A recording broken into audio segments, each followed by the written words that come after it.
The thunderclap of a slammed door shattered the dawn stillness at Thornfield Ranch, followed by the unmistakable sound of Thomas Zane's booming voice. It wasn't unusual for the 6'5" rancher to be heard across his sprawling property outside Snake River, Wyoming Territory.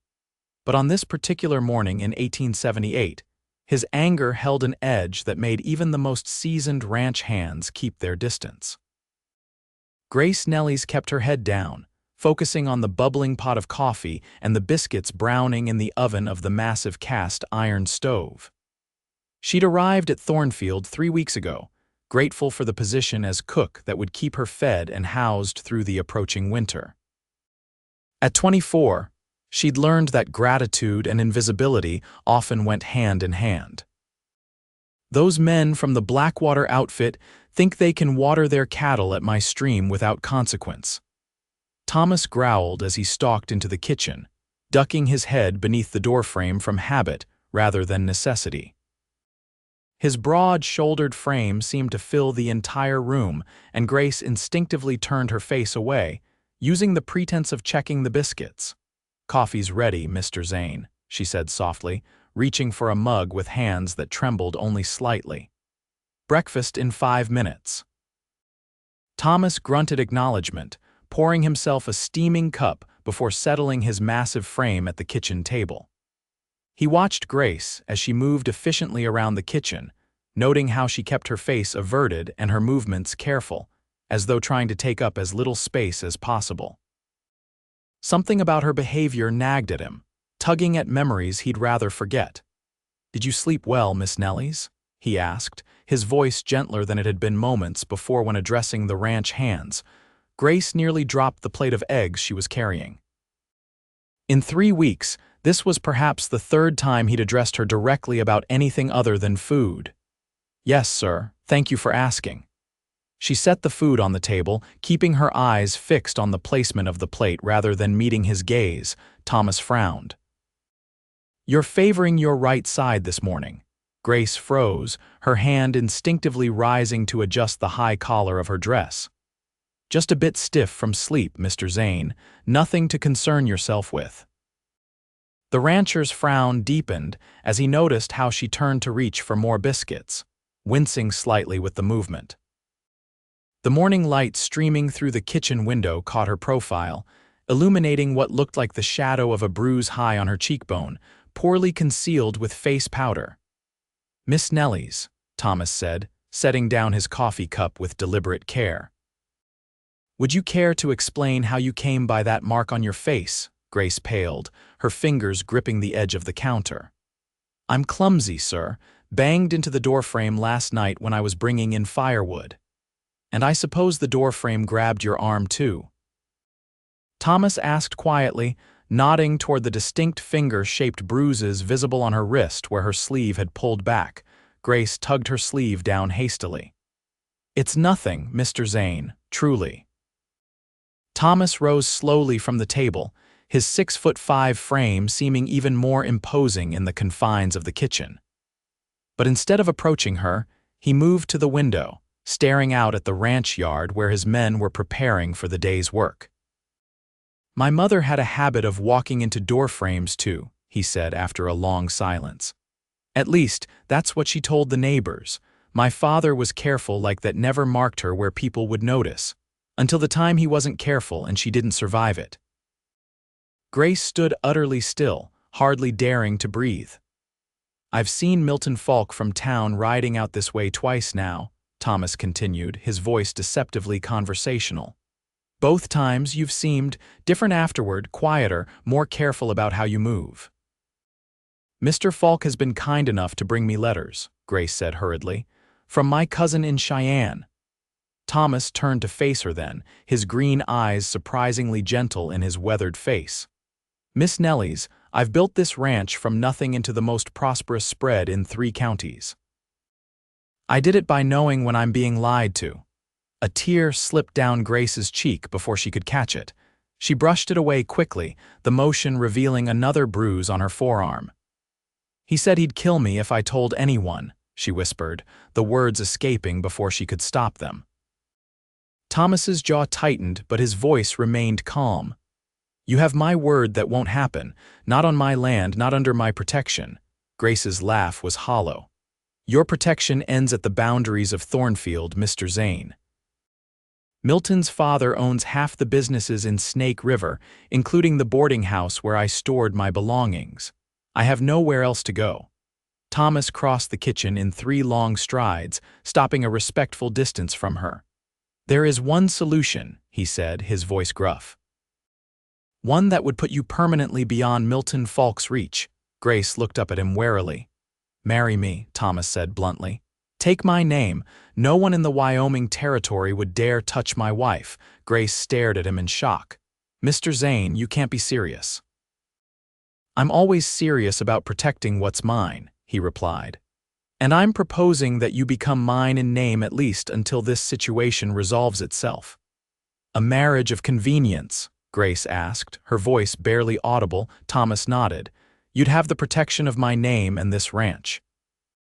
I'd have a permanent cook and housekeeper for a property that sorely needs one. When you feel safe enough to move on, we can quietly arrange an annulment." Grace studied his face, searching for some hint of deception or ulterior motive. All she found was the steady gaze of a man accustomed to solving problems directly. "Why would you do this for a woman you barely know?" Thomas's expression darkened momentarily. "Because 30 years ago, no one did it for my mother." He paused, then added more gently, "And because no one deserves to live in fear, Miss Nellis, especially not someone who makes biscuits as good as yours." The unexpected compliment startled a small smile from her. "That's hardly a basis for matrimony, Mr. Zane." "I've built this ranch on less," he replied simply. "Think about it, you don't need to answer now." But they both knew she had few options. As Thomas returned to his breakfast, and Grace turned back to her stove, the proposition hung between them, an unusual solution to a problem as old as time itself. Outside, the Wyoming sun climbed higher, promising another day of autumn brilliance across the vast, unforgiving landscape that Thomas Zane had somehow tamed. Grace wondered if a man who could master such wild territory might indeed be able to keep his word about protecting her from Milton Falk's rage, when he discovered she wouldn't be returning to town. The breakfast hour passed with the ranch hands filing in, filling the kitchen with their boisterous energy. They treated Grace with the awkward courtesy of men unaccustomed to female company, tipping their hats and thanking her profusely for the hearty meal. Thomas sat at the head of the long table, discussing the day's work while occasionally glancing in Grace's direction, his expression unreadable. When the last of the men had gone, Thomas lingered, helping himself to another cup of coffee. "I'm riding into town this afternoon," he said casually. "Is there anything you need?" Grace hesitated, wiping her hands on her apron. "My things. They're still at Mrs. Holloway's boarding house. But Mr. Falk, Milton Falk, will be occupied at the county assessor's office all afternoon," Thomas interrupted. "I made sure of it. Write me a list of what you need and where to find it. I'll bring everything back before sundown." The efficiency with which he'd already begun to arrange her protection caught Grace off guard. "You're very certain I'll accept your proposal?" Thomas's expression remained impassive. "I'm certain you're a practical woman, Miss Nellis, and I'm equally certain Milton Falk will come looking for you by nightfall when you don't return to town." He set down his coffee cup. "Whether you accept my proposal or not, I won't be delivering you back to him." Grace felt a flutter of something unfamiliar, not fear, but perhaps its opposite.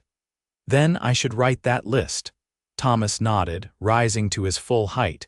"And perhaps you should consider what name you want me to use when I retrieve your belongings. Your own might draw unwanted attention." Their eyes met in silent understanding, and Grace realized he was offering her the first real choice she'd had in months. "Mrs. Zane would be simplest," she said quietly, "if that's truly what you're offering." "It is." Thomas moved toward the door, pausing before he stepped outside. "We can be married by Judge Wilson before I go to town if you're decided." Grace took a deep breath. "Yes, I've decided." The simplicity of those 3 words belied the enormity of what they were undertaking: a marriage between virtual strangers, built on necessity rather than affection. Yet as Thomas nodded and stepped out into the sunlight, Grace felt the tight knot of fear in her chest begin to loosen for the first time since Milton Falk had first shown his true nature. 2 hours later, Grace stood in Judge Wilson's parlor in Snake River, wearing her best dress, a modest blue calico that had seen better days but was clean and carefully pressed.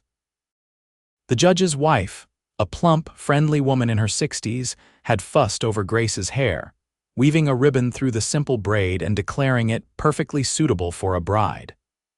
Thomas towered beside her, freshly shaved and wearing a clean shirt under his usual vest. His massive hands dwarfed hers when they exchanged the simple gold band he'd purchased from the general store just minutes before the ceremony. His expression remained solemn as they repeated the vows, his deep voice resonating with authority when he promised to protect and provide. Judge Wilson beamed at them, completely unaware of the unusual circumstances. "By the power vested in me by the Wyoming Territory, I now pronounce you husband and wife." He winked at Thomas. "You may kiss your bride, Mr. Zane." Grace hadn't considered this part of the ceremony, and she stiffened slightly as Thomas leaned down. But instead of claiming her lips, he pressed a gentle kiss to her forehead, his hand lightly resting on her shoulder.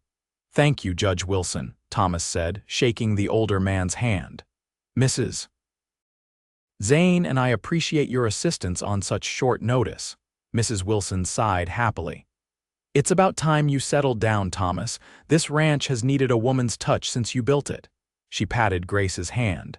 "You must come to our social next month, my dear. It'll be a perfect opportunity to meet everyone properly as Mrs. Zane." Grace managed a smile, the weight of her new identity settling around her like an unfamiliar cloak. That would be lovely. Outside, Thomas helped her into his wagon before climbing up beside her. "I'll take you back to the ranch, then return for your belongings," he said, his voice low. "Stay inside with the doors locked until I return. Franklin and the others know to keep watch, but it's best if no one sees you." Grace nodded, clutching her small handbag tightly. "Thank you," she said softly, "for all of this." Thomas glanced at her, his expression softening momentarily. "You're my wife now, Grace, at least on paper. That means something in this territory." He flicked the reins, urging the horses forward. "Even if it's not what either of us would have chosen under different circumstances." The ride back to Thornfield was silent, each of them absorbed in private thoughts about the unexpected turn their lives had taken. The gold band felt strange on Grace's finger, a tangible reminder of the protection it was meant to provide and the complications it would inevitably bring. As the ranch came into view, Thomas slowed the horses. "I want you to understand something," he said without looking at her. "This arrangement doesn't come with expectations. Your room remains yours alone." Relief and something oddly like disappointment mingled in Grace's chest. "I understand. Good." Thomas nodded once, decisive. "We'll need to share some details of our courtship with the hands enough to make this seem genuine. We can say we've been corresponding for some months, after meeting briefly when you passed through Snake River last year." "Is that believable?" Grace asked. "You're a prominent rancher. Surely people would have noticed such a courtship." Thomas's mouth quirked in what might have been the ghost of a smile. "People generally see what they expect to see, Mrs. Zane, and they've been expecting me to find a wife for years now." The use of her new name startled Grace, but she recovered quickly. "Then that's what we'll tell them." Thomas guided the wagon up to the main house and helped her down, his massive hands spanning her waist easily. For a brief moment, Grace found herself wondering what it might be like to be held by those hands under different circumstances, then quickly banished the thought. "Remember, stay inside," Thomas said, his voice returning to its usual businesslike tone. "I'll be back before dark." Grace nodded, watching as he climbed back into the wagon and set off toward town once more. Only when the dust from the wheels had settled did she turn and enter Thornfield as its new mistress, a role she had never imagined herself playing. especially not under such extraordinary circumstances. Inside, she moved through the rooms with new eyes, seeing beyond her usual domain of the kitchen and servants' quarters to the grand dining room rarely used, the study filled with ledgers and maps, and the large bedroom at the end of the hall that must be Thomas's. The house was well built but Spartan, showing little evidence of a woman's touch in its decades of existence. In the kitchen, Grace found a note from Franklin, the foreman, explaining that the men would be working the north pasture until evening. She was alone, truly alone, for the first time in weeks. The realization brought both relief and a flicker of anxiety as she considered what Milton Falk's reaction would be when he discovered she was gone. To quiet her nerves, Grace did what she did best. She cooked. By late afternoon, the kitchen was filled with the aroma of fresh bread, stew simmering for the evening meal, and an apple pie cooling on the windowsill. The familiar task centered her, giving her hands purpose while her mind attempted to make sense of her drastically changed circumstances.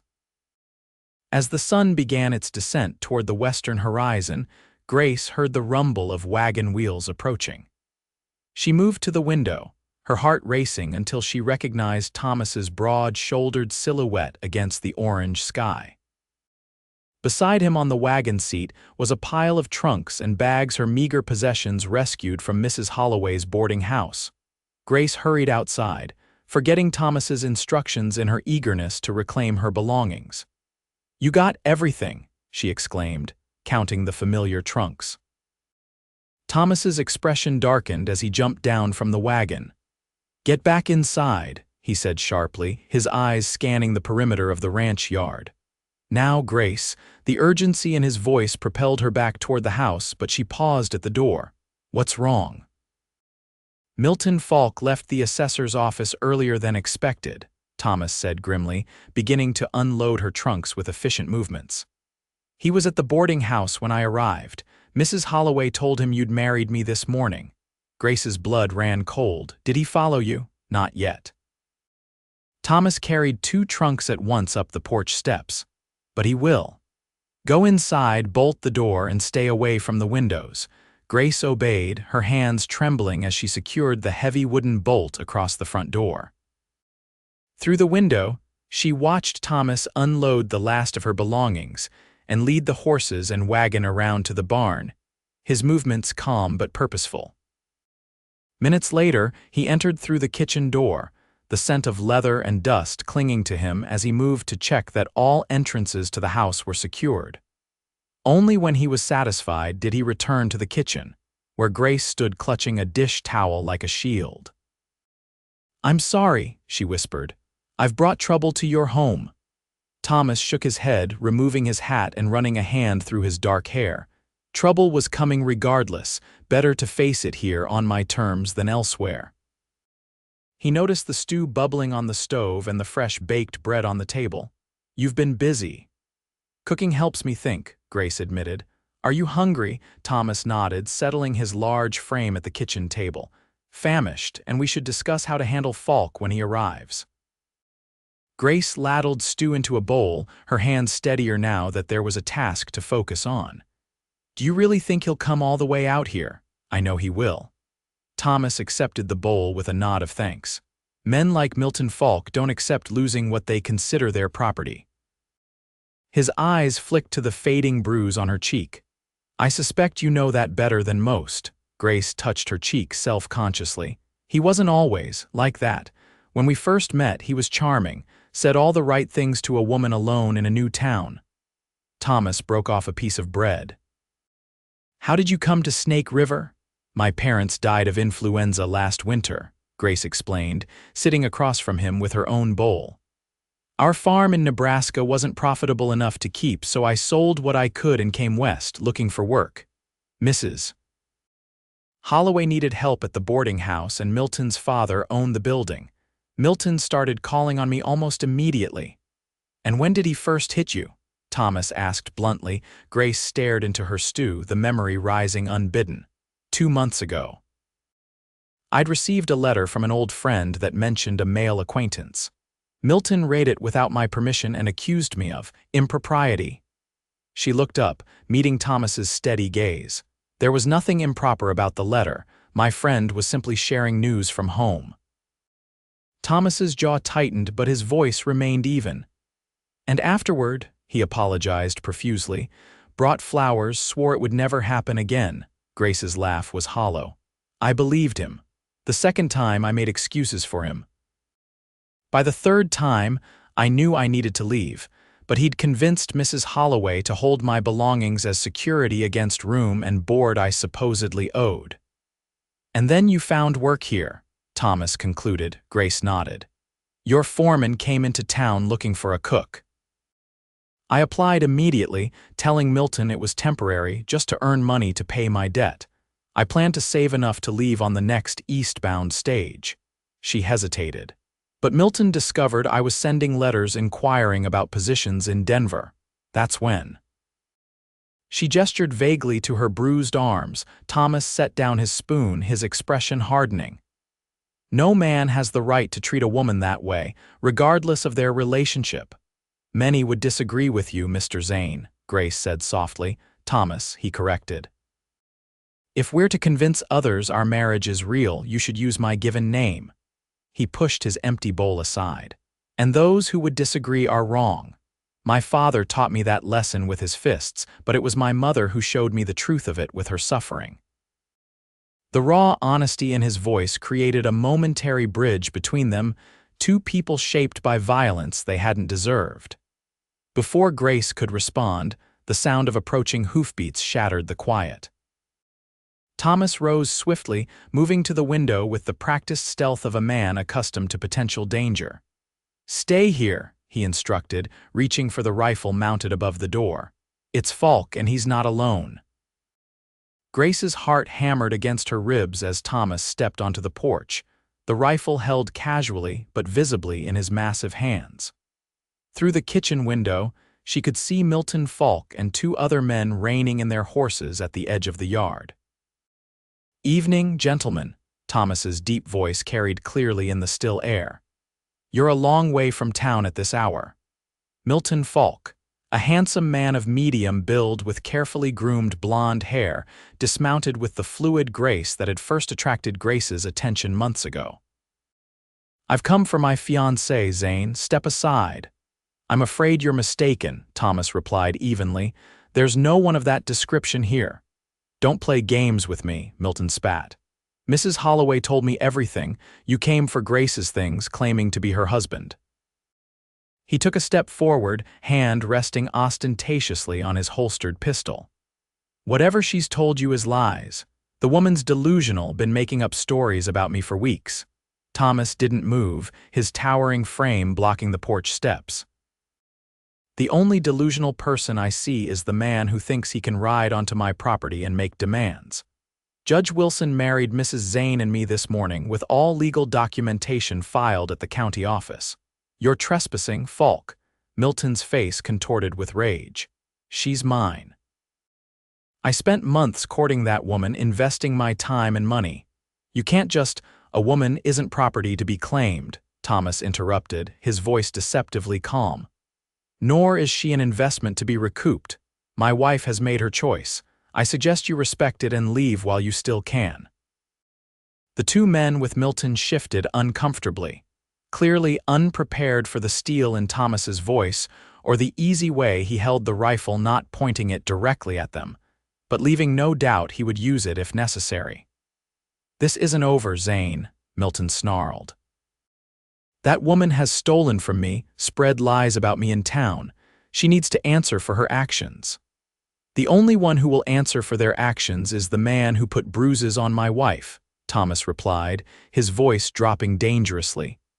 Now get off my land before I forget my hospitality. For a tense moment, Grace thought Milton might draw his pistol. Instead, he spat on the ground and remounted his horse with jerky movements. You've made a powerful enemy today, Zane. My father won't take kindly to this insult. Your father is welcome to call on me anytime, Thomas said, unmoved. I'll be happy to show him the marks you left on a woman half your size. Milton yanked his horse's head around, fury evident in every line of his body. You'll regret this, he shouted as he spurred the animal into motion, his companions hastily following. Thomas stood motionless on the porch until the riders disappeared down the long drive, then turned and re-entered the house. Grace hadn't realized she was holding her breath until it escaped in a shaky exhale.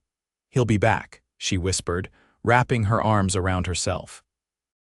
Thomas set the rifle carefully in its place above the door. "Not tonight, and not alone next time. He'll bring his father's influence to bear." He glanced at Grace's pale face. "Are you all right?" she nodded, though her trembling hands betrayed her. "I've never seen anyone stand up to him like that. Bullies rely on fear," Thomas said simply. "Remove the fear and they lose their power."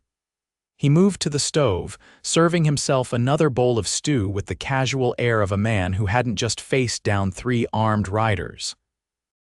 "This is excellent, by the way, best meal I've had in years." The abrupt change of subject startled a small laugh from Grace. "You're an unusual man, Thomas Zane."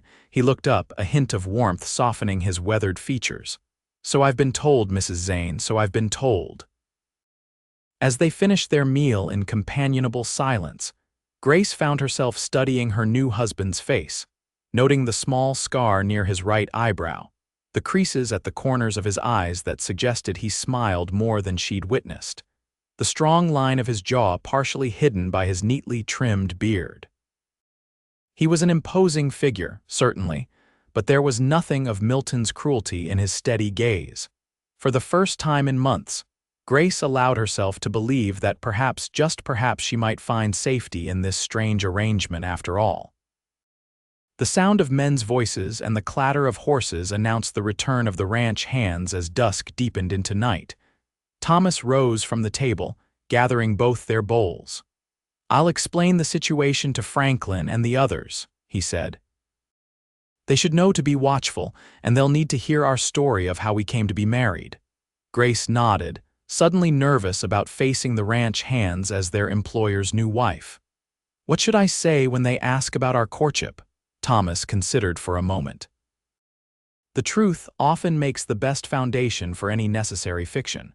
We'll say we met when you first came through Snake River, exchanged letters, and I offered you the position as cook to better acquaint ourselves before marriage."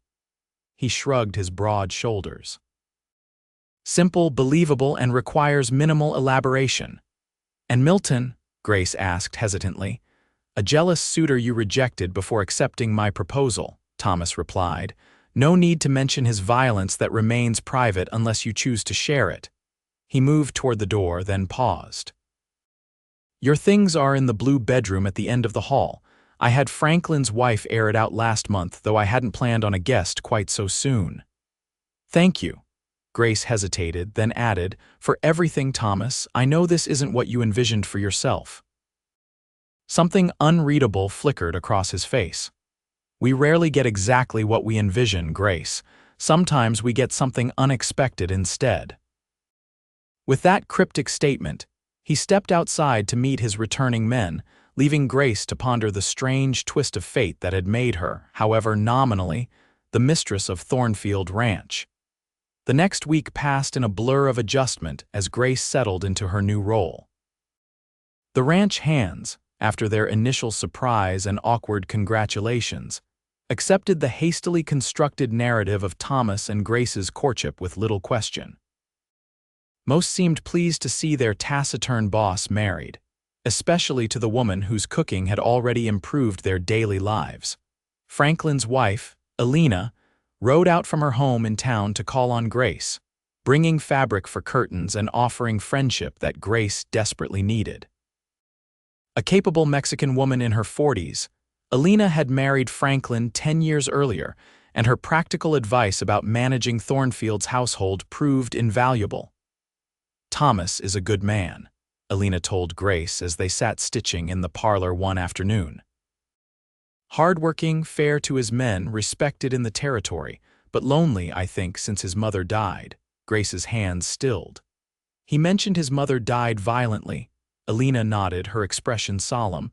"His father was a cruel man by all accounts." Thomas was 14 when it happened, old enough to understand but too young to stop it. He left home that same day, worked cattle drives for years before saving enough to start this place. She smiled sadly. Franklin says he's never seen Thomas show interest in any woman until you. It's good, I think, that he's finally healing. Guilt twisted in Grace's stomach at the deception, but she reminded herself that their arrangement had been Thomas's idea. She resolved to be the best housekeeper and cook possible to ensure he didn't regret his impulsive offer of protection.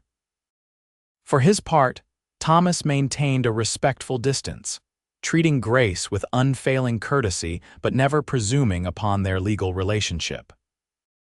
They developed a routine of sharing breakfast and dinner, during which Thomas gradually revealed small details about himself: his preference for apple pie over cherry, his enjoyment of reading history books during the long winter evenings, his pride in the bloodlines of his prized cattle.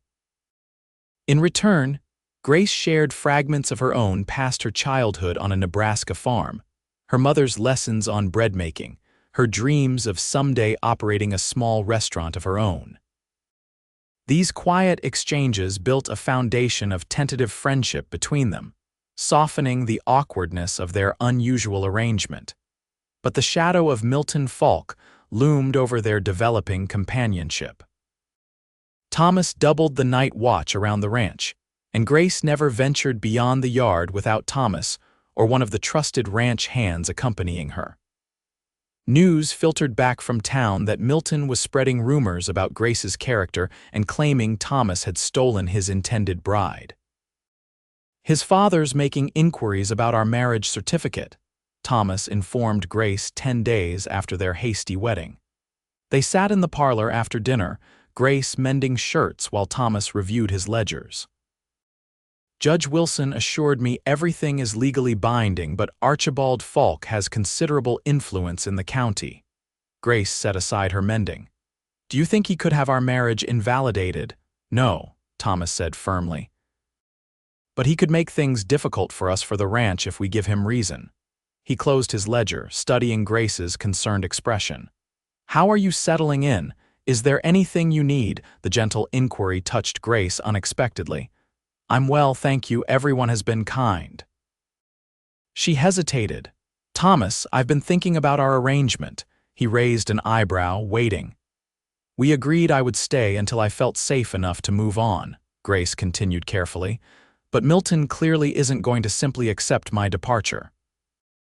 "I don't want to burden you with this situation indefinitely." Thomas's expression hardened. "You're not a burden, Grace, and our arrangement stands for as long as necessary." He rose, moving to the window to gaze out at the darkening ranch yard. "Unless you're unhappy here." "No," Grace answered quickly, perhaps too quickly. "That is, I'm very grateful for your protection and hospitality." Thomas turned to face her, his massive frame silhouetted against the window. "Gratitude isn't the same as contentment. If you wish to leave, I won't stop you. But I would ask you to consider remaining through the winter at least. The passes become treacherous with snow, and traveling alone would be dangerous even without Milton's threats." Relief and something warmer flooded through Grace. "I'd like to stay through winter," she admitted. "If you're certain I'm not imposing." The ghost of a smile touched Thomas's lips. "The men would revolt if I let their favorite cook leave before Christmas. Franklin claims your biscuits alone are worth whatever trouble the Falks might cause." Grace laughed, the sound surprising both of them with its genuine warmth. "Then I shall have to perfect my pie crust to ensure their continued loyalty." Thomas's smile deepened, transforming his usually solemn features. "A wise strategy, Mrs. Zane." The moment of lightness between them was shattered by the sudden pounding of hooves in the yard. Thomas moved swiftly to the gun cabinet, extracting a rifle as Franklin's voice called from outside. "Boss, riders coming fast from town, looks like trouble." Thomas checked the rifle's loading. "Stay inside," he instructed Grace, his voice returning to its customary businesslike tone. "Lock the doors behind me." Grace followed him to the porch, her heart racing as she watched him stride toward the gathering ranch hands. In the fading twilight, she could make out a cloud of dust on the road from Snake River, indicating multiple riders approaching at speed. As she secured the door, Grace caught sight of Alina hurrying from the cookhouse toward the main house. Grace quickly unbolted the door to admit Franklin's wife. "Thank God you're here," Alina gasped, her dark eyes wide with concern. "Franklin sent me to warn you Archibald Falk is leading the group with the sheriff and Milton beside him." Grace felt the blood drain from her face. "The sheriff? Are they coming to arrest me?" Alina shook her head. Franklin couldn't hear what they were saying in town, but there was talk of papers of forcing Thomas to surrender you. She gripped Grace's hands tightly. "Whatever happens, don't let them separate you from Thomas. Sheriff Cooper owes his position to Archibald Falk's influence." Through the window, Grace watched the riders pull up in a semicircle facing Thomas and his men. The imposing figure of Archibald Falk, a corpulent man with the same fair coloring as his son but none of Milton's superficial charm, dismounted with the assistance of two companions. "I can't hear what they're saying," Grace murmured, straining to make out the conversation. Alina moved to another window. "Archibald is showing Thomas some kind of document. The sheriff looks uncomfortable." She glanced at Grace. "How much does Thomas know about your history with Milton?" "Enough," Grace replied, her eyes fixed on the scene outside. Thomas stood with his feet planted firmly, the rifle held casually but visibly at his side as he examined whatever paper Archibald had presented. Even from a distance, Grace could see the tension in his broad shoulders. Suddenly, Thomas's voice carried clearly through the evening air. "This document is meaningless, Falk. My wife was never engaged to your son, nor did she sign any contract of indenture with your establishment." Archibald's reply was too low to hear, but Milton's voice rose in clear frustration. "She owes for room and board, 3 months' worth that she never paid before running off with her fancy stories." Thomas turned to address Sheriff Cooper directly. "If there's a legitimate debt, Mr. Falk is welcome to file a proper claim with the court. But there is no legal basis for demanding my wife's person, regardless of any alleged financial obligation." The sheriff shifted uncomfortably in his saddle. "Now, Thomas, we're just trying to sort out a misunderstanding. If the young lady would come speak with us directly, my wife is not subject to interrogation on my property based on unsubstantiated claims." Thomas interrupted, his voice level but carrying an unmistakable edge of authority. "If you have a warrant for her arrest, produce it now. Otherwise, I suggest you gentlemen return to town before full dark makes the road hazardous." Grace watched in astonishment as Thomas's calm assertion of legal boundaries visibly deflated the sheriff's bluster. Even Archibald Falk seemed taken aback by the rancher's confident stance. "This isn't finished, Zane," Archibald growled, loudly enough for Grace to hear. "That woman has made serious allegations against my son that threaten his reputation and my business interests. I won't have it." Thomas stepped closer to the older Falk, using his considerable height advantage to look down at the man. "What threatens your son's reputation is his own behavior toward women. What threatens your business interests is the possibility that those behaviors might become common knowledge in the territory." His voice dropped. "Consider carefully before pursuing this matter further, Archibald." For a tense moment, Grace thought violence might erupt in the yard. Then, with a visible effort, Archibald Falk mastered his anger and remounted his horse. "We'll settle this properly through legal channels," he announced. "Sheriff, note my formal complaint against Thomas Zane for harboring a debtor and his wife for defamation of character." The sheriff nodded uncomfortably, avoiding Thomas's steady gaze.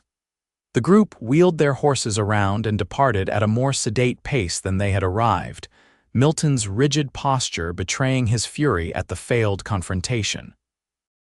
Only when the riders were well down the road did Thomas turn back toward the house, his expression grim but composed.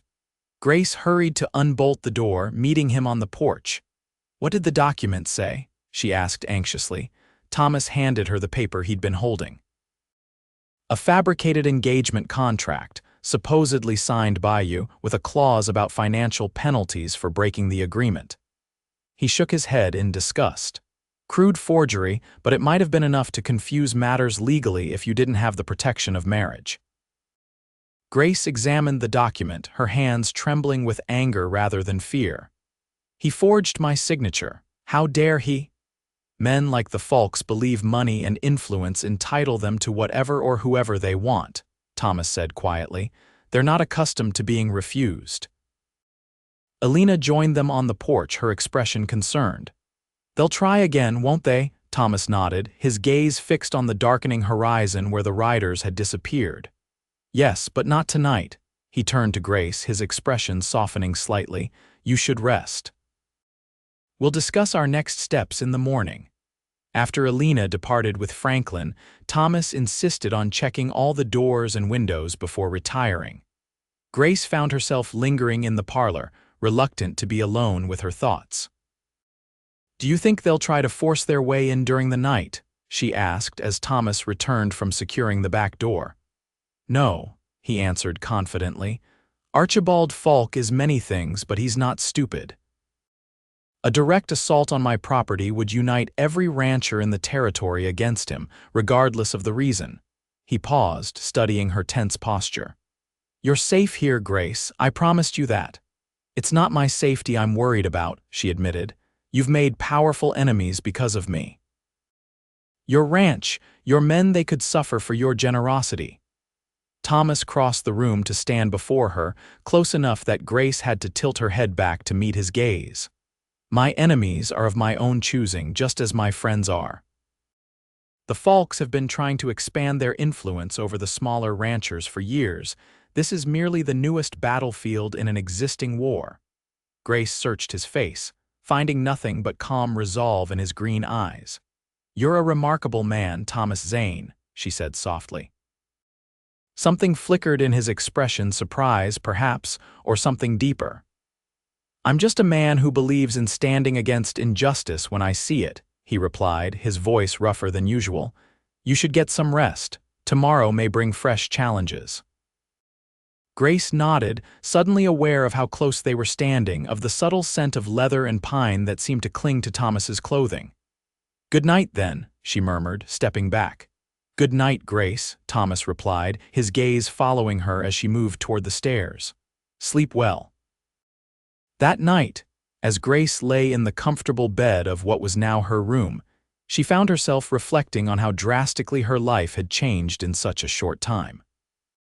From trapped and terrified to cautiously hopeful in the span of less than 2 weeks, all because one man had noticed her bruises and offered not just safety, but dignity. She touched the wedding band on her finger, considering the strange marriage she had entered. It was a business arrangement, certainly, but Thomas had defended her with a fierce protectiveness that went beyond mere obligation. There was something in the way he looked at her sometimes, when he thought she wouldn't notice, that made her wonder if his motivations were entirely as straightforward as he claimed. Outside, the Wyoming wind whispered around the sturdy walls of Thornfield Ranch, carrying the promise of winter's approach in its chill embrace. Grace pulled the quilts higher, allowing herself to imagine, just for a moment, what it might be like if this temporary shelter became a permanent home, if her marriage of convenience might someday transform into something true. The thought brought an unexpected warmth to her cheeks, and she quickly dismissed it as foolish fancy. Thomas Zane had offered his name as protection, nothing more.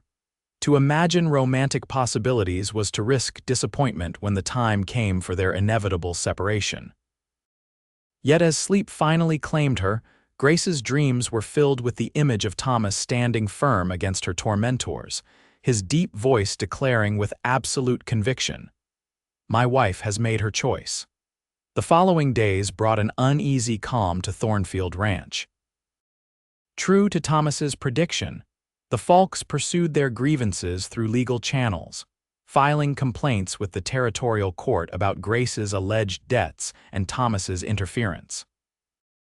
Judge Wilson, who had performed their marriage ceremony, sent word that he had been questioned extensively about the circumstances, but had maintained that everything was in proper order. The judge suggested we might want to make a more public display of our marriage.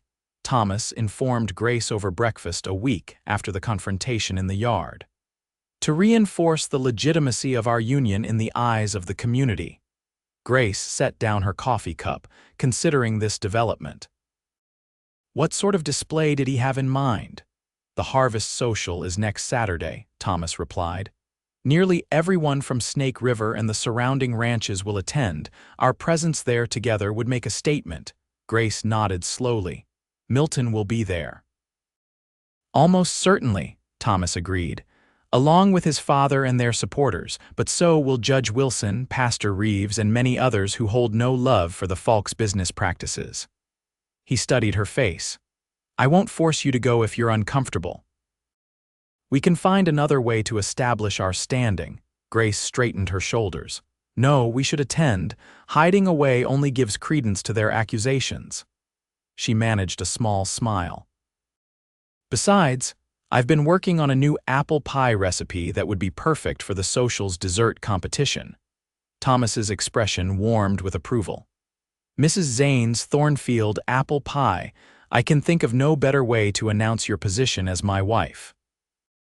The casual confidence in his statement sent an unexpected flutter through Grace's chest. Over the past weeks, she had grown accustomed to Thomas's presence, his quiet strength, his thoughtful consideration, his rare but transformative smiles. Sometimes she caught herself watching him as he worked in the yard or reviewed ledgers at the kitchen table, admiring the capable hands that managed his ranch with such care. These thoughts were dangerous, she knew. Their arrangement had clear boundaries and a predetermined endpoint. Yet as they prepared for the social, with Alina helping Grace alter one of her better dresses and Thomas arranging for the ranch's best wagon to be polished for the occasion, it became increasingly difficult to remember that their marriage existed only on paper. The morning of the social dawned clear and cool, with the crisp brightness of mid-autumn painting the landscape in gold and russet. Grace rose early to prepare her special pie, using apples from Thornfield's small orchard and a secret blend of spices her mother had taught her. As she worked, Thomas appeared in the kitchen doorway, watching her with uncharacteristic hesitation. I have something for you, he said, holding a small package wrapped in brown paper. For today, Grace wiped her hands on her apron, surprised by the gesture. What is it? Thomas placed the package on the table, his massive frame seeming oddly uncertain. Open it. Inside the paper lay a simple yet elegant cameo brooch, its cream-colored silhouette standing out against a rich brown background set in a gold frame. It was my mother's, Thomas explained quietly. One of the few things of hers I managed to keep. I thought, it might complete your outfit for the social. Grace stared at the brooch, then up at Thomas, deeply moved by the significance of the gift. Thomas, I can't accept this. It's too precious. My mother would have liked you, he said simply. She would have approved of its use to protect another woman from a similar fate. Grace carefully lifted the brooch from its wrapping, running her finger over the delicate carving. Thank you, she whispered. I'll wear it with honor. Thomas nodded, the intensity of his gaze making Grace's pulse quicken. There's something else, he continued, his voice taking on a more businesslike tone. People will be watching us closely today, observing our interactions. I understand, Grace replied. We'll need to appear genuinely married. Yes, Thomas shifted slightly, his hands clasped behind his back. That may require certain demonstrations of affection that have not been part of our arrangement thus far. Grace felt warmth rise to her cheeks. Oh, I see. Nothing inappropriate, Thomas hastened to add, but perhaps hand-holding or my arm around your waist, small gestures that married couples display without thinking. He paused. I wanted to ask your permission before assuming such liberties. The formal request, so characteristic of Thomas's respect for her boundaries, touched Grace deeply. Of course, she said softly, whatever is necessary to make our story convincing. Relief flickered across Thomas's features. Good, that's good. He glanced at the pie taking shape on the counter. I'll leave you to your baking then. We should depart by noon to arrive in time for the beginning of the festivities. As he turned to go, Grace called after him. Thomas, he paused, looking back. Thank you for asking, for always asking. She smiled slightly. Not every man would consider a woman's wishes so carefully. Something indefinable passed through Thomas's eyes, a shadow, perhaps, or a memory. Not every man had my education in what happens when they don't, he replied quietly before disappearing down the hallway. Left alone, Grace returned to her baking with renewed purpose, the cameo brooch sitting on the table as a tangible reminder of the complex man whose name she now bore. Whatever happened at the social, she was determined to be worthy of both his protection and his mother's legacy. By mid-morning, the pie was cooling on the windowsill, and Grace was preparing herself for the day ahead. She had chosen her best dress, a modest but becoming garment of deep green wool that Alina had helped her alter to better fit her slender frame. With trembling fingers, she pinned Thomas's mother's brooch at her throat, the weight of it a comforting presence against her collarbone. When she descended the stairs, Thomas was waiting in the parlor, dressed in what she recognized as his Sunday best, a crisp white shirt, dark vest, and his least worn trousers. He had trimmed his beard and slicked back his dark hair, the overall effect transforming him from rugged rancher to a distinguished gentleman any woman would be proud to claim as husband. He looked up as she entered, and for a moment, Grace saw something flash across his face, an expression so quickly masked she couldn't identify it with certainty, but which made her heart beat faster nonetheless. "You look beautiful," Thomas said simply. Grace smoothed her skirts self-consciously. "Thank you, you look quite handsome yourself." The compliment seemed to discomfit him slightly, and he cleared his throat. "The wagon is ready. Franklin and Alina will follow in their own buggy." He offered his arm. "Shall we, Mrs. Zane?" The formality of the gesture carried an undercurrent of genuine gallantry that made Grace smile as she placed her hand on his arm. "Yes, Mr. Zane, I believe we shall." The journey to Snake River took just over an hour, with Thomas pointing out landmarks and sharing stories about the territory's settlement to ease the tension that had crept between them. As they approached town, Grace found herself instinctively moving closer to Thomas on the wagon seat, drawing comfort from his solid presence. "Remember," Thomas said quietly as the first buildings came into view, "you have nothing to be ashamed of, nothing to apologize for. You are Mrs. Thomas Zane of Thornfield Ranch, and you have every right to attend this social with your head held high." Grace squeezed his arm gratefully. "With you beside me, I believe I can do exactly that." The town square had been transformed for the harvest celebration, with bunting strung between buildings and tables laden with food arranged around a central area cleared for dancing. As Thomas guided their wagon to the hitching post, Grace could feel curious eyes turning in their direction, some friendly, others decidedly less so. Before helping her down from the wagon, Thomas leaned close. "Ready?" Grace took a deep breath and nodded. "Ready."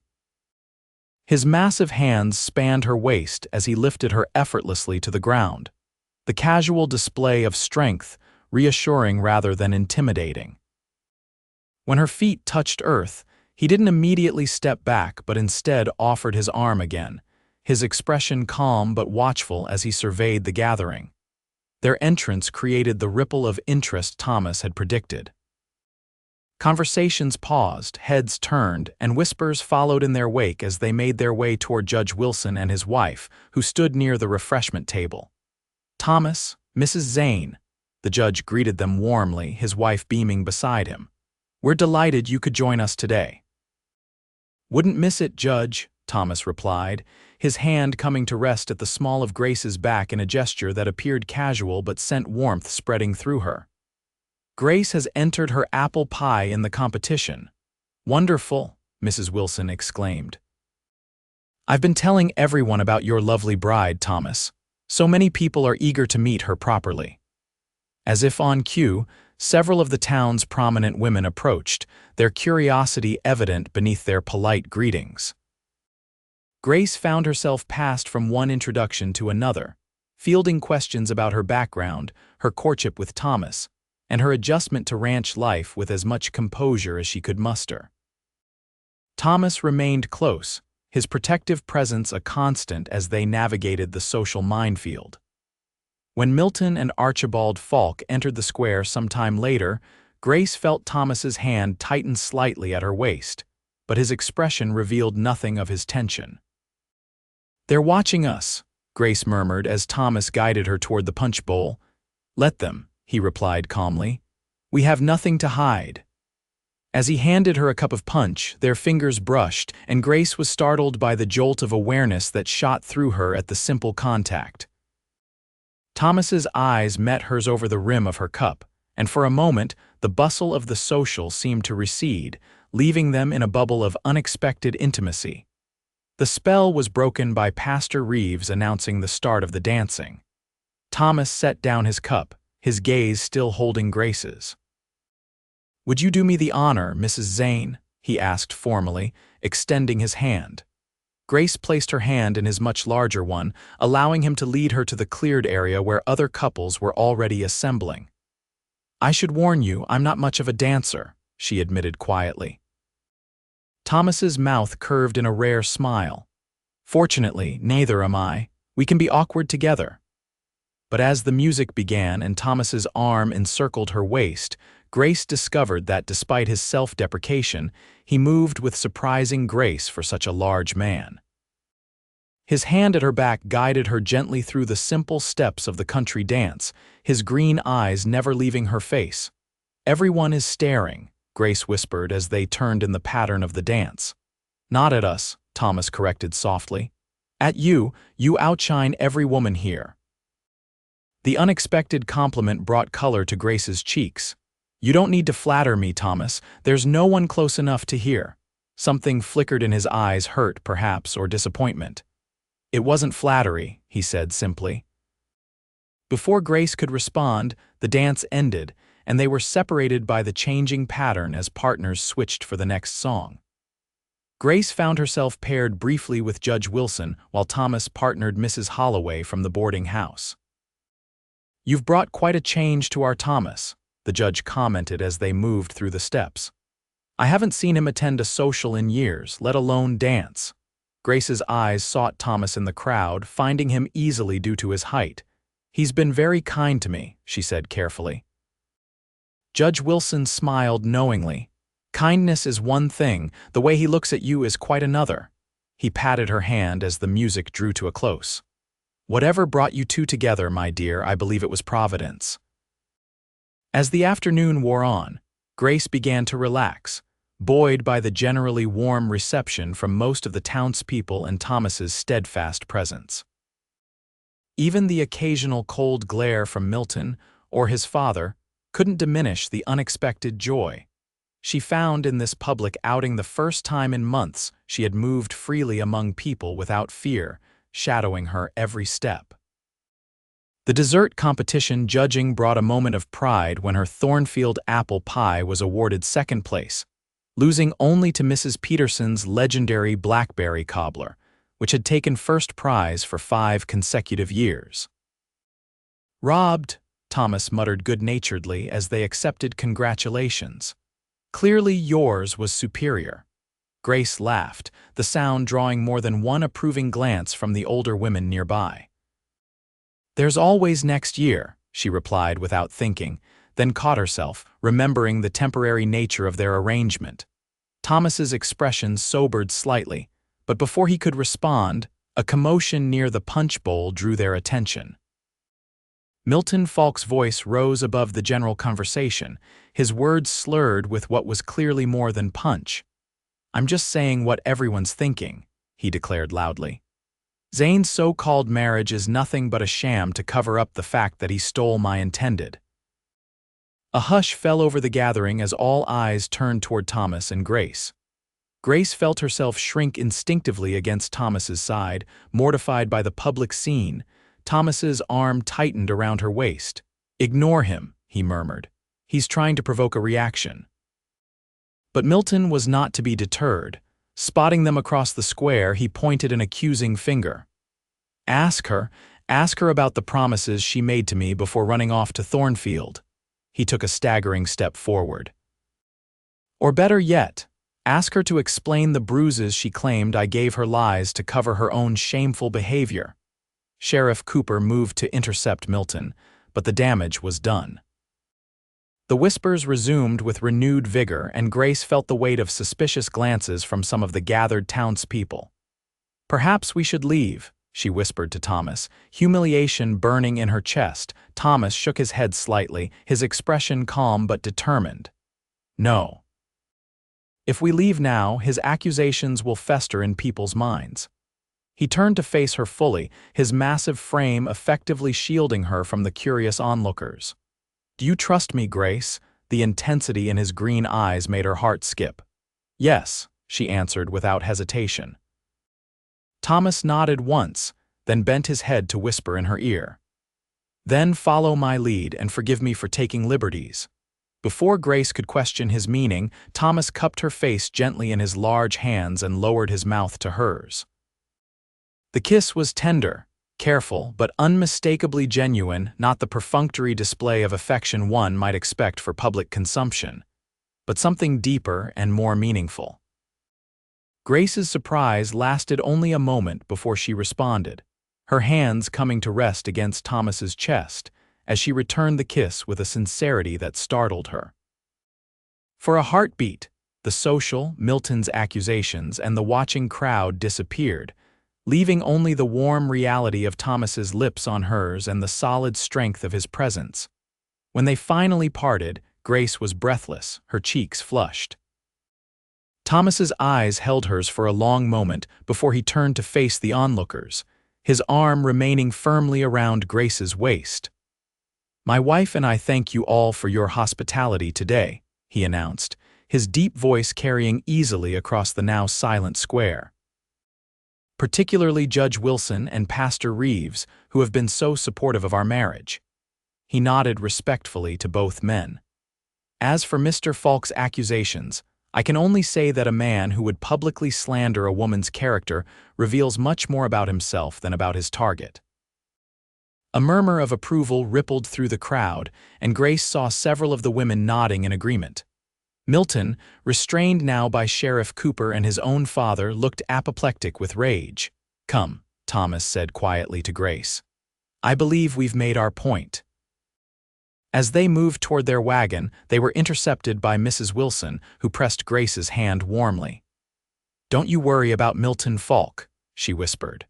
"Every woman in town saw how Thomas just looked at you. No one will believe for a moment that your marriage is anything but genuine." Grace managed a smile, though her mind was still reeling from Thomas's kiss. "Thank you for your kindness, Mrs. Wilson." The drive back to Thornfield passed in relative silence, each of them seemingly lost in thought about what had transpired. The sun was setting by the time they reached the ranch, painting the sky in brilliant oranges and pinks that reflected off the windows of the main house. Thomas helped Grace down from the wagon, his touch more hesitant than it had been earlier. "I'll see to the horses," he said, not quite meeting her eyes. "You should rest. It's been a long day." Grace nodded, watching as he led the team toward the barn. The memory of his kiss lingered, raising questions she wasn't sure how to address or if they should be addressed at all. Their arrangement had clear boundaries, after all. The kiss had been a tactical decision to counter Milton's accusations, nothing more. Yet as she entered the house alone, Grace couldn't help touching her fingers to her lips, remembering the unexpected tenderness in Thomas's kiss and the way his eyes had darkened when they parted. For a man who claimed to be offering only his name as protection, Thomas Zane had looked very much like a husband in love with his wife. The thought sent a flutter of both hope and fear through Grace's heart as she climbed the stairs to her room, wondering how this new complication would affect the careful balance they had established in their unusual marriage. Thomas did not join her for dinner that evening, sending word through Franklin that he needed to check the north pasture fence before dark. Grace ate alone in the kitchen, replaying the events of the social in her mind and wondering if she had imagined the depth of feeling in Thomas's kiss. When he finally returned, it was well after dark. Grace heard his heavy tread on the porch and the quiet opening and closing of the front door as she sat in the parlor, mending by lamplight. For a moment, she thought he might join her, but after a brief pause, his footsteps continued down the hallway toward his study. The pattern continued over the next few days, Thomas rising before dawn and returning after Grace had retired. Their interactions limited to brief, formal exchanges about ranch business or household needs. The easy companionship they had developed seemed to have vanished, replaced by an awkward distance that left Grace increasingly confused and hurt. On the fourth evening of this new arrangement, a fierce autumn storm swept across the territory, bringing driving rain and wind that rattled the windows of Thornfield.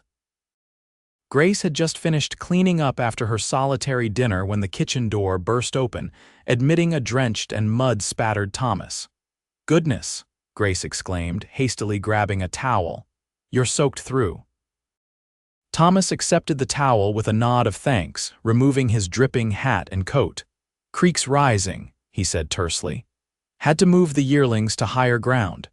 He ran the towel over his face and hair, leaving both uncharacteristically disheveled. Grace moved to the stove where she had kept coffee warm.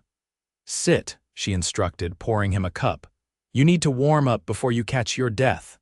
To her surprise, Thomas complied without argument, sinking onto one of the kitchen chairs with a weary sigh. "Thank you," he said as she placed the steaming cup before him. Grace hesitated, then sat across from him. "Thomas, have I offended you in some way?" He looked up sharply. "What? No, why would you think that?" "You've been avoiding me since the social," Grace said quietly.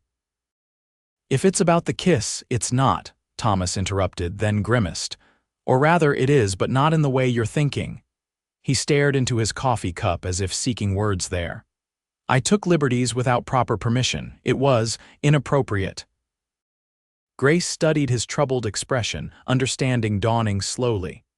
"You're concerned you overstepped our arrangement." Thomas nodded, still not meeting her eyes. "Our agreement was for protection and convenience, not." He trailed off, his massive hands cradling the coffee cup almost delicately. "I promised you wouldn't face unwanted advances under my roof. I broke that promise." The careful formality of his apology touched Grace even as it frustrated her. "It wasn't unwanted," she said softly. Thomas looked up then, surprise evident in his green eyes. "You were caught off guard with no choice but to respond appropriately for our audience." "Is that what you think?" Grace asked, a hint of challenge entering her voice. "That I kissed you back merely for show?" Color rose beneath Thomas's tan. "I assumed." "Then you assumed incorrectly," Grace said firmly. She rose, moving around the table to stand beside him. "Thomas Zane, in the months before I met you, I endured a man's unwanted attentions and lived in fear of his anger. I know the difference between obligation and desire." Thomas stood slowly, his height forcing Grace to tilt her head back to maintain eye contact. "Grace," he said, his voice rougher than usual, "you should be very certain about what you're saying." "I am certain," she replied, her heart pounding but her voice steady. "The question is, are you?" "You offered me your name as protection, nothing more. If that's still all you wish to offer, tell me now and we'll return to our original arrangement."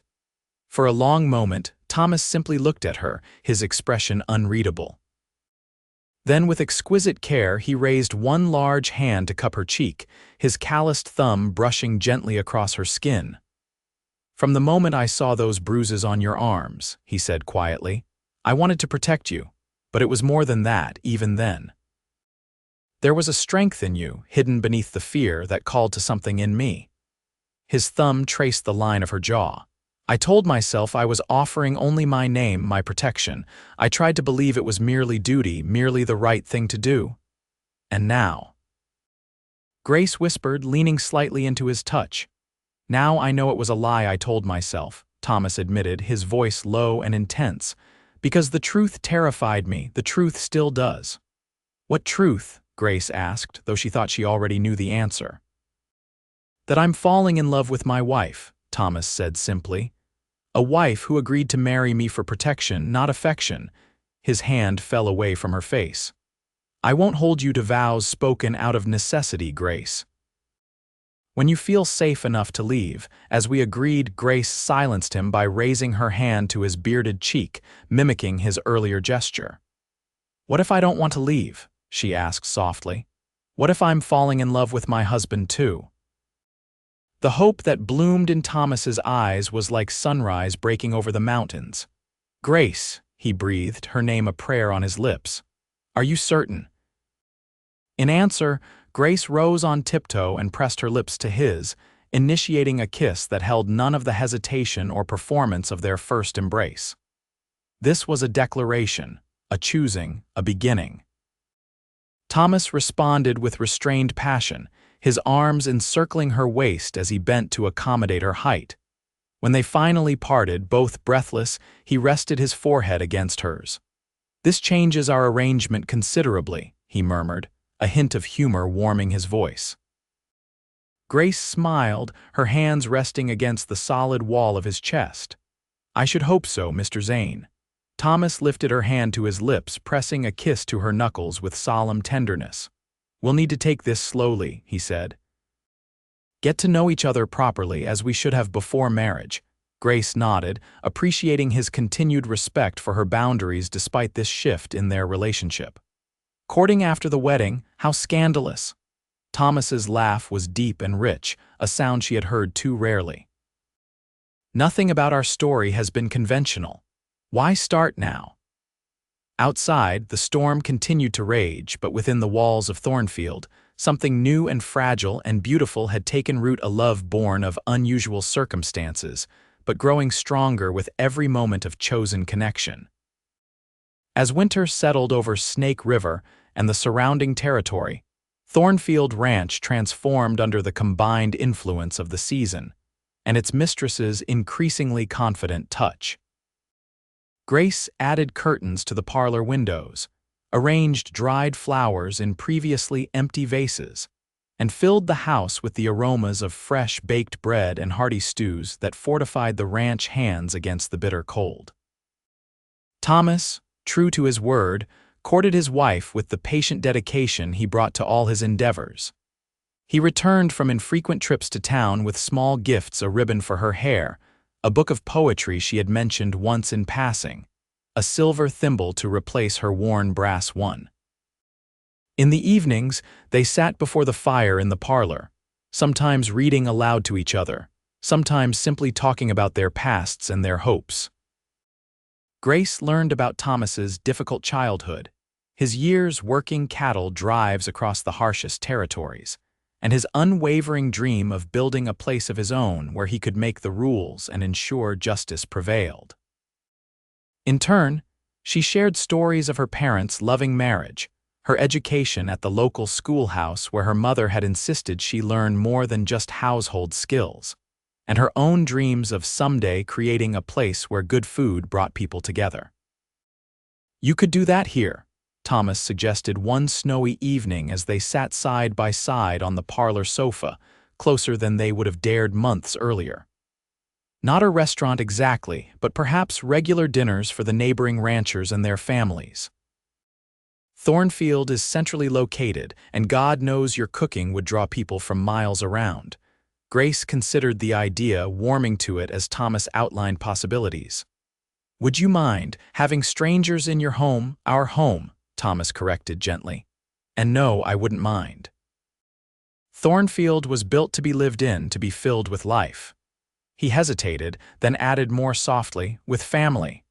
The word hung between them, laden with meaning beyond its simple syllables.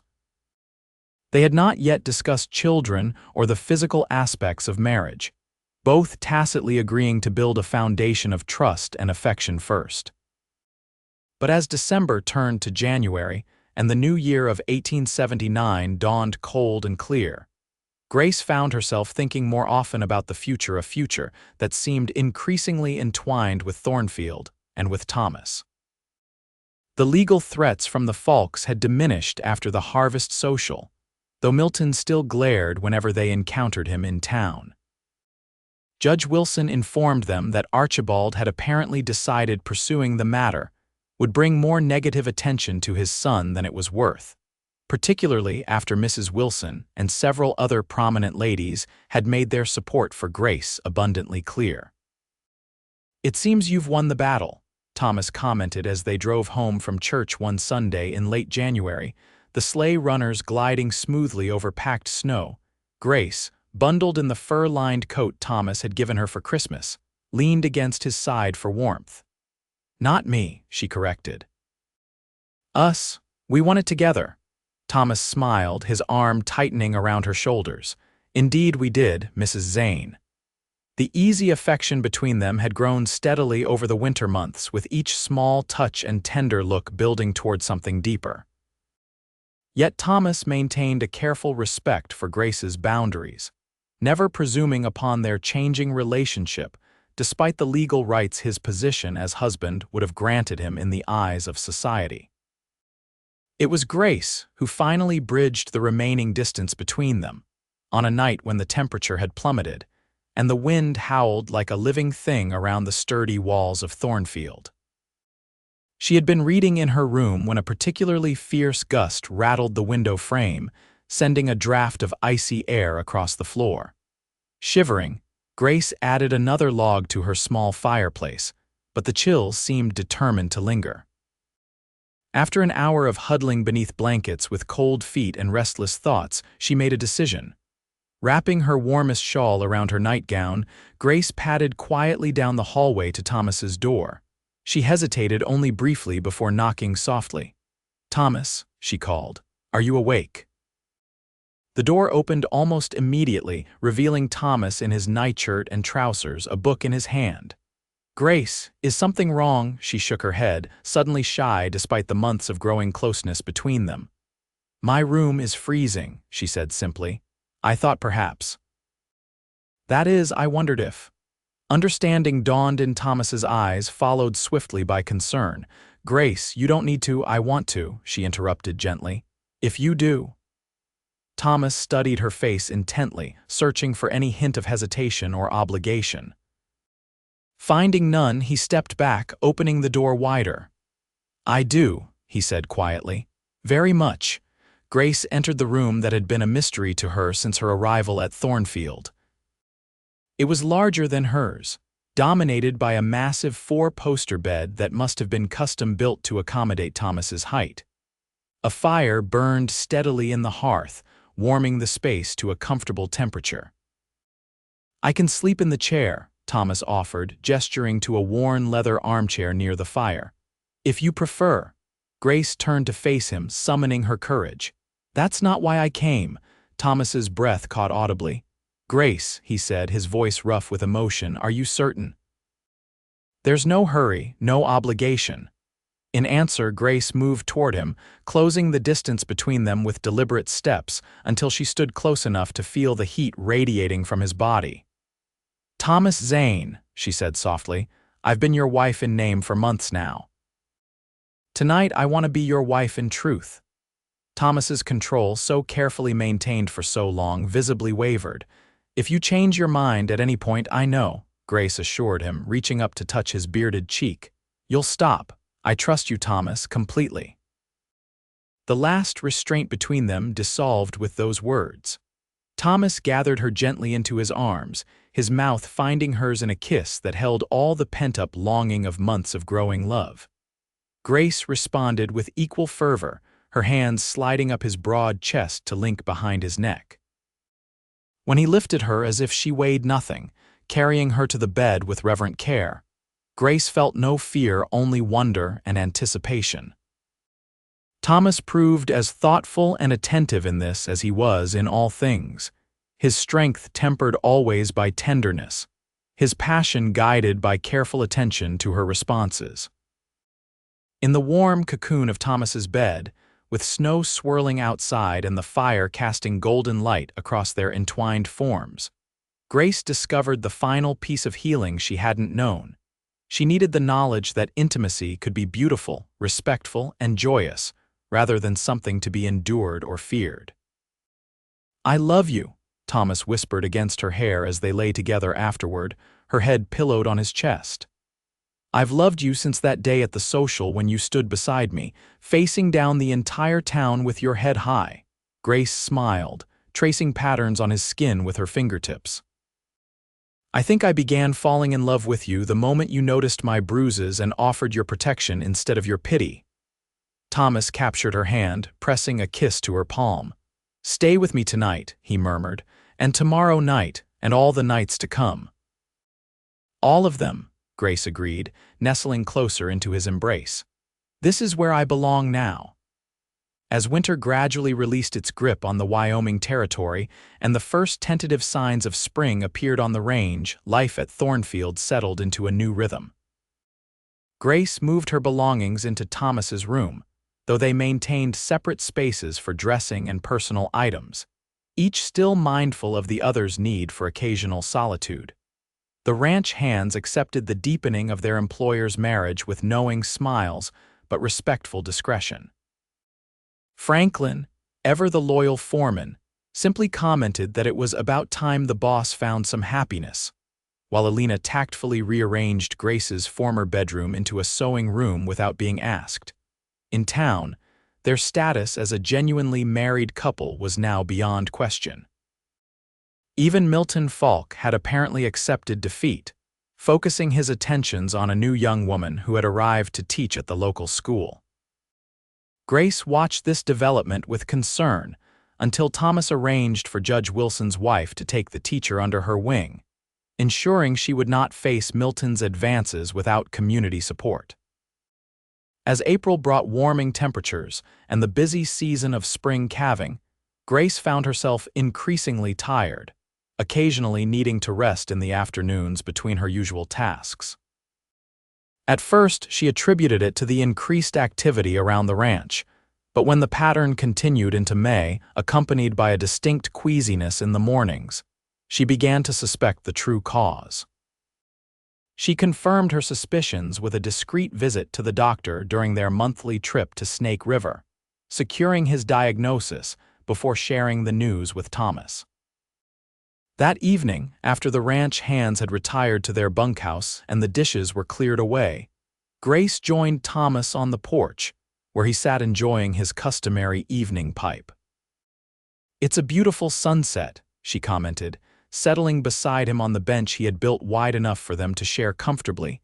Thomas nodded, wrapping his free arm around her shoulders. "First really warm day of the year," he observed. "Ranch is coming alive again." Grace leaned into his embrace, gathering her courage.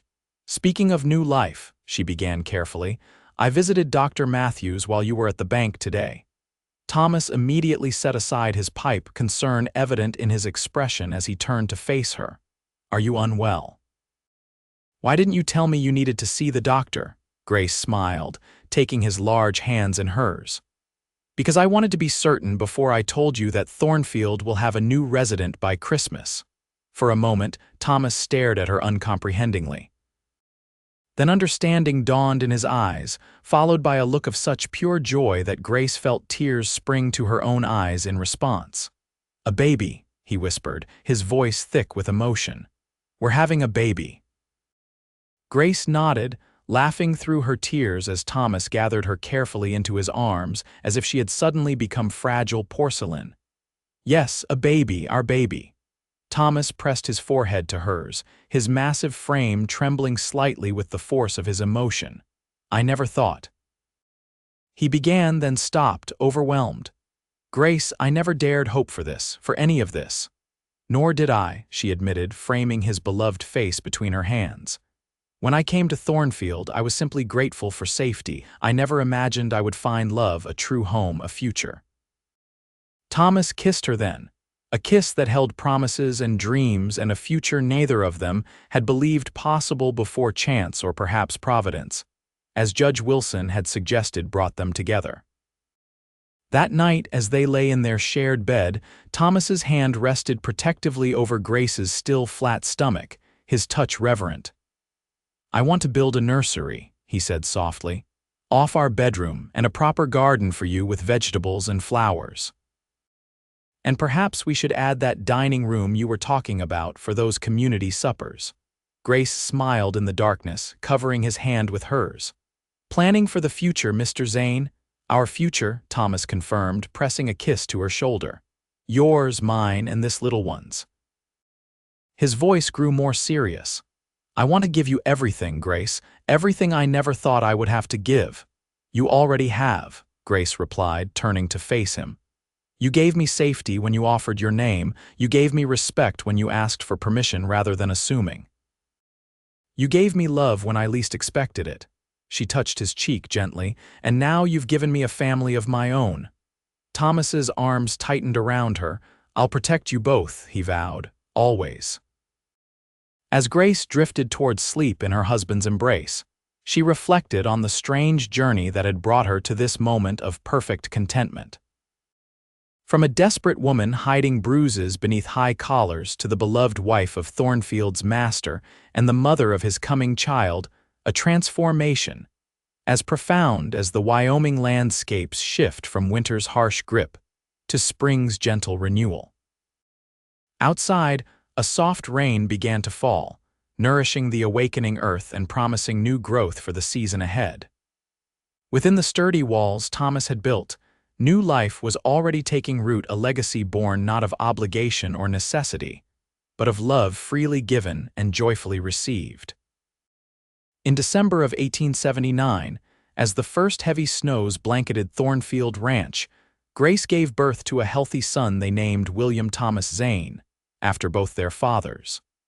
The baby was large like his father, but had his mother's warm brown eyes, a perfect blend of their shared heritage. Thomas, who had paced anxiously throughout Grace's labor, became transformed at the sight of his son. The massive rancher who could intimidate the territory's toughest men with a single look became gentle as a lamb when holding his newborn child, his enormous hands cradling the infant with exquisite care. "He's perfect," Thomas whispered, awe evident in his voice as he returned the baby to Grace's arms. "Just like his mother." Grace smiled tiredly, the exhaustion of childbirth forgotten in the joy of their complete family. "He has your chin," she observed. "And I suspect he'll have your height as well." "God help us," Thomas chuckled, settling carefully on the bed beside them. "The world isn't built for men our size. Then you'll just have to build his world to fit him," Grace replied simply. "As you did for me." Thomas's eyes, suspiciously bright, met hers with a look of such profound love that words became unnecessary. He bent to kiss her forehead, then their son's, a silent blessing and promise for the future they would build together. The years that followed brought changes to Thornfield Ranch, a nursery adjoining the master bedroom, a larger kitchen to accommodate Grace's increasingly popular community suppers, a vegetable and flower garden that became the envy of neighboring ranchers' wives. William, called Will by his adoring parents, grew strong and sturdy, toddling after Thomas around the ranch and helping Grace in the kitchen from the moment he could stand.